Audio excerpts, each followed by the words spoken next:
तो let's see the difference between acrylic and porcelain teeth. तो porcelain teeth इसमें abrasive resistance बहुत है, एक्लेरिक में लेस है। क्लिनिकली सिग्निफिकेंस अगर देखें तो less wear, longer retention of surface polish, vertical dimension is preserve for long time, abrasion opposite tooth. एक्लेरिक टीथ में क्या क्या है क्लिनिकल सिग्निफिकेंस? क्विकर वेयरिंग, जल्दी से वेयर कर सकते हैं आर्टिफिशियल टीथ कोई भी फंक्शन के लिए। फिर सरफेस पॉलिश ज़्यादा is not retained for long time, ज़्यादा लंबे टाइम के लिए सरफेस पॉलिश वैसे ही नहीं रहता है। जो वर्टिकल डायमेंशन है वो डिक्रीज हो जाता है, लेकिन कम टाइम में होता है, शॉर्ट टाइम में होता है। फिर गेट्स एब्रेडेड, एब्रेड जल्दी हो सकता है। फिर retention to acrylic denture bases mechanical है, केमिकल है एक्लेरिक में, पोर्सिलिन में मैकेनिकल है। Colour stability is high in porcelain, low in acrylic. Adjustment by grinding, difficult to grind and polish, ये बहुत डिफ़िकल्ट होता है ग्राइंड करने के लिए, पॉलिशिंग के लिए एंड ऑल। और यही अगर हम लोग अपना पोर्सिलिन वाला एक्लेरिक वाला देखें तो इजीली हम लोग ग्राइंड कर पाते हैं, उसको पॉलिश वॉलिश कर सकते हैं। और इसका हाई एडजस्टमेंट ग्राइंडिंग के लिए कैपेसिटी है। इसका इम्पैक्ट स्ट्रेंथ कम है, इसका इम्पैक्ट स्ट्रेंथ ज़्यादा है। और उसके अलावा इसमें क्लिकिंग साउंड जो एक आता है वो क्लिकिंग साउंड प्रोड्यूस होता है अगर पोर्सेलिन टीथ है, लेकिन यही एक्लेरिक है तो उसमें कोई क्लिकिंग साउंड नहीं है, नो साउंड। फिर डेंसिटी बहुत हाई है, हैवी है पोर्सेलिन टीथ, ये बहुत लो है, लाइट है, इजीली कैरी कर सकते हैं। स्टेनेबिलिटी, जल्दी स्टेन नहीं होंगे पोर्सलिन टीथ, ये एक अच्छा क्वालिटी है, ये जल्दी से स्टेन हो सकते हैं। कोएफिशिएंट ऑफ थर्मल एक्सपेंशन देखें तो different from that of acrylic denture base, denture base से थोड़ा अलग है पोर्सलिन में, सिमिलर होता है डेंचर बेस के एक्लेरिक में। ये नॉन रिजेलेंट है, रिजाइलेंस इसमें नहीं है, इसमें रिजाइलेंस है। फिर क्लिनिकल यूजेबिलिटी देखिए अगर इन दोनों का, तो ऑक्लूजल फोर्सेस जो भी है वो ट्रांसमिट एल्वियोलर बोन पे सीधा हो रहे हैं, and so more resorption of residual alveolar ridge. मतलब ये जो है पोर्सिलिन वाला, इसमें जो भी ऑक्लूजल जैसे ये ऑक्लूजल व्यू है, इस पे से फोर्स लग रहा है, ये जो ऑक्लूजल सरफेसेस पे जो भी फोर्सेस लग रहे हैं वो सीधा एल्वियोलर बोन को डायरेक्टली ट्रांसमिट हो रहे हैं, जिससे बोन रिजॉर्प्शन जो होता है रेसिडुअल एल्वियोलर बोन वो पोर्सिलिन टीथ में ज़्यादा है एज़ कंपेयर टू, इसमें कम है एक्लेरिक वाले में।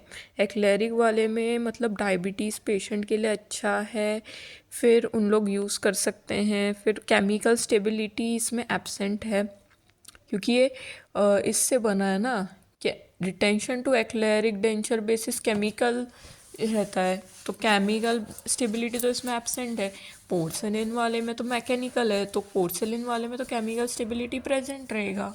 उसके अलावा पोर्सेलिन वाले में देखें तो can not be used in poor ridge cases, जो भी रिज जिनकी एकदम घिस चुकी है, एकदम ख़त्म हो चुकी है, उस केसेस में यूज़ नहीं हो सकता है।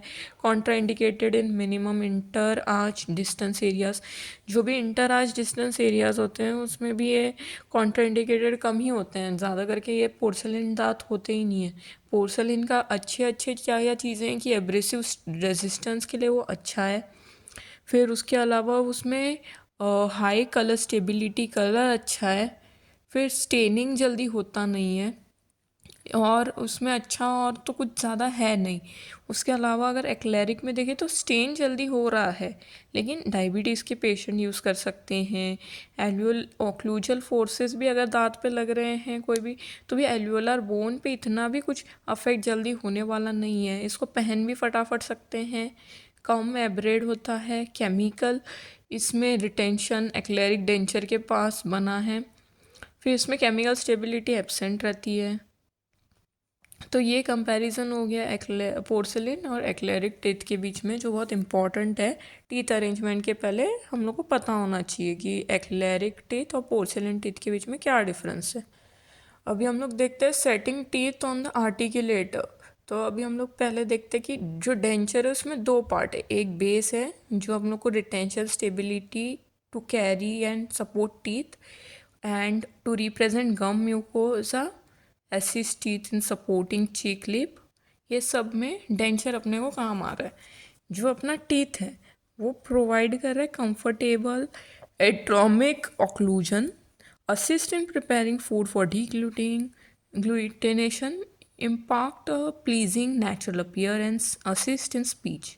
ये सब टीथ के फंक्शन हो गए। तो दो पार्ट बेस और बेस एंड टीथ है डेंचर के दो part.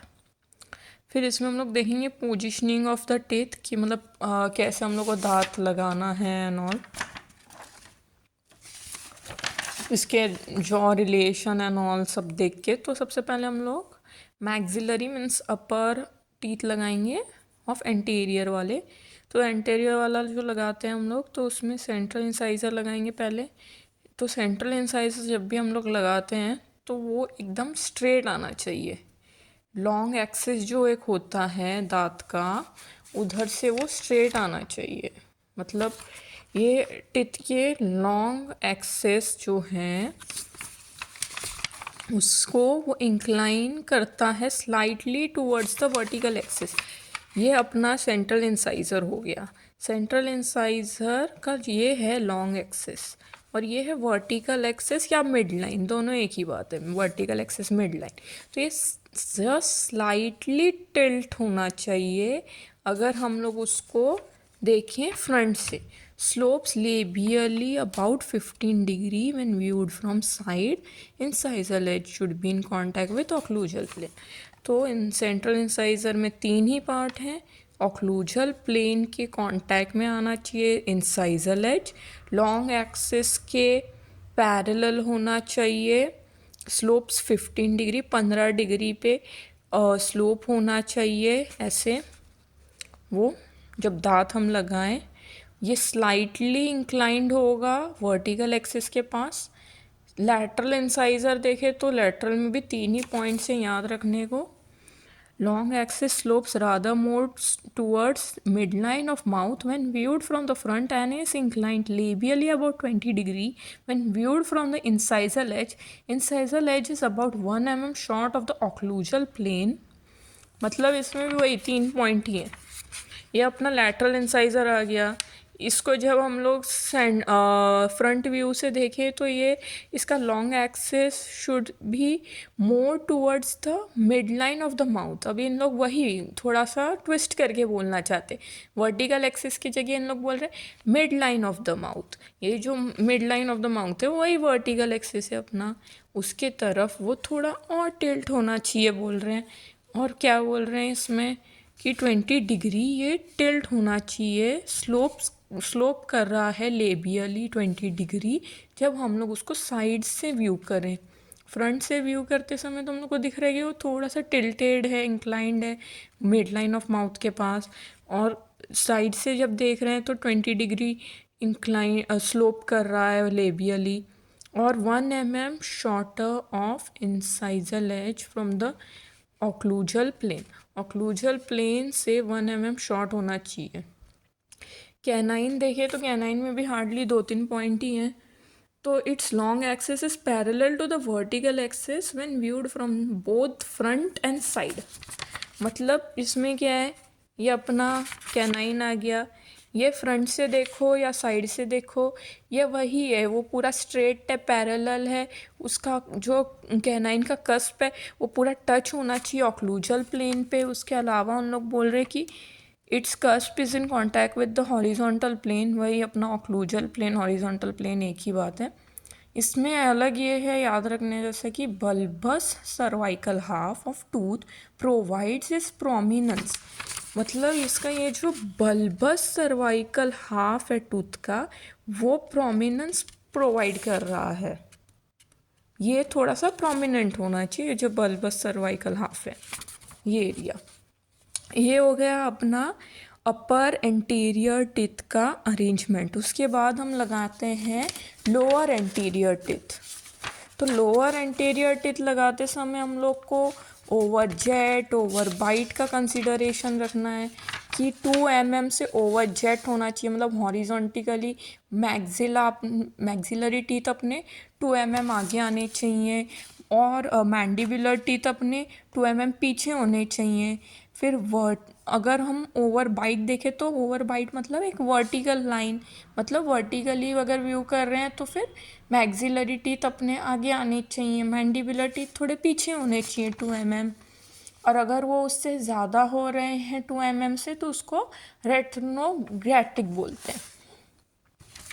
Now let's see position of lower teeth. Position of lower teeth देखें तो सेंट्रल इंसाइजर अभी देखते हैं। तो जब सेंट्रल इंसाइजर इसमें लगाते हैं तो ये जो पोजीशन ऑफ लोअर टीथ है इसके टाइम पे तो अपने को ग्लास स्लैब नहीं लगता है, लेकिन जब हम अपर टीथ लगा रहे हैं तो अपने को ग्लास स्लैब पे रख के उसका रिलेशन देखना है कि ये ऐसे बराबर आ रहा है कि नहीं, सारे दांत एंटीरियर पोस्टीरियर। बाकी जब हम लोअर टीथ लगा रहे तो वो तो अपने को ओवर जेट ओवर बाइट और 2 mm है कि नहीं, और वो मैक्सिला के रिलेशन से वो कितना क्या है, कम ज़्यादा हो रहा है, उस हिसाब से लगाना है। तो सेंट्रल इंसाइजर जब हम लोअर लगा रहे हैं तो सबसे पहले लेफ़्ट का लगाएंगे, फिर राइट का लगाएंगे। तो its long axis inclined slightly towards vertical axis when viewed from the front. इसमें भी सेम है जैसे वो मैक्सिलरी वाला के था। फिर slopes labially when viewed from the side, मतलब हल्का सा स्लोप कर रहा है लेबियली, उसमें 15 डिग्री था मैक्सिला में, मैंडिबल में वो स्लाइटली स्लोप कर रहा है लेबियली अगर साइड से व्यू करे। उसका इंसाइजर लेज पूरा कांटेक्ट में था ऑक्लूजल प्लेन के। इसका incisor ledge is 2 mm above the occlusal plane, ये 2 mm ऊपर आ रहा है ऑक्लूजल प्लेन के। मतलब depends upon the over jet, मतलब कितना ओवर जेट हो रहा है, मतलब कितना हॉरिजॉन्टिकली ये आगे या पीछे आ रहा है, उसके अकॉर्डिंग हम लोग को इसका ओवर जेट के अकॉर्डिंग इसका इंसाइजर एज को 2 mm अबाव रखना है। Lateral incisor its long axis also inclines towards vertical axis when viewed from the front and slopes labially when viewed from the side, but not so steeply as central incisor। मतलब ये जो अपना central incisor है जितना ज़्यादा एकदम tilt हो रहा है, इंक्लाइन हो रहा है ना, जब फ्रंट से देख रहे हैं स्लोप कर रहा है लेबियली, वो इतना ज़्यादा भी नहीं होता है लेटरल वाला। लेटरल वाले को एक थोड़ा सा ही करना है या ऑलमोस्ट स्ट्रेट ही रखना है। इसका भी वही incisor edge is about 2 mm above the occlusal plane. Canine वाले में its long axis leans very slightly towards the midline when viewed from the front and very slightly lingually when viewed from the side. Its cusp is slightly more than 2 mm above the occlusal plane। मतलब it's long axis, इसका जो long axis है वही जो भी central incisor lateral incisor का था same है, कि लॉन्ग एक्सिस थोड़ा सा स्लाइटली इंक्लाइंड है मिड लाइन के पास व्हेन जब भी हम लोग व्यू करें फ्रंट से, and very slightly lingually when viewed from the side. Lingually भी थोड़ा सा स्लाइटली ये लीन कर रहा है, ज़्यादा नहीं कर रहा है जब साइड से देखे तो।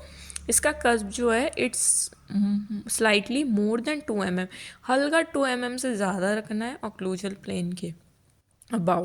तो ये अपना positioning of upper anterior and lower anterior teeth देख लिया।